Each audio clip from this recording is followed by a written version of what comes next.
के सड़िया मोतिया लागल लाइदना पिया हो गेरुआ रंग के सड़िया मोतिया लागल लाइदना।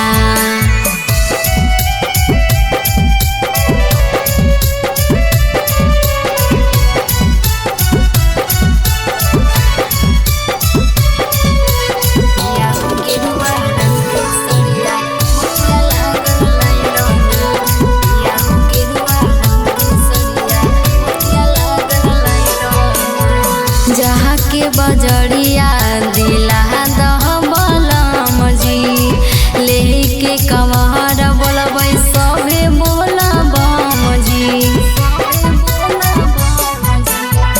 हो बहलेट धनी करे न जीत है लेके बेला पात कर पूजा के विध है। जाहे छोटकी गोतिनिया पिया देवरब से मंगवा दहना पिया हो गेरुआ रंग के सड़िया मोतिया लागल लाइदना पिया हो गेरुआ रंग के सड़िया मोतिया लागल लाइदना।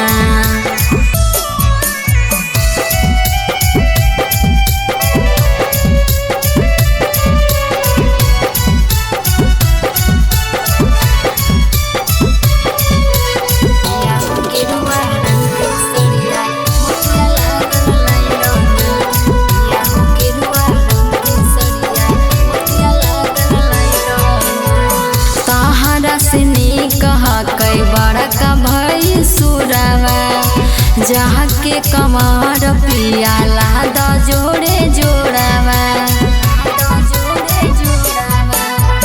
मनमा के श्रद्धा पूरे बतोरे हम गे जे डिमांड होवे धानी चले जोरे जोरे। अंकित धीरज कही के पिया गेटवे पे मंगवा दहना पिया हो गेरुआ रंग के सड़िया मोतिया लागल लाइदना पिया हो गेरुआ रंग के सड़िया मोतिया लागल लाइदना।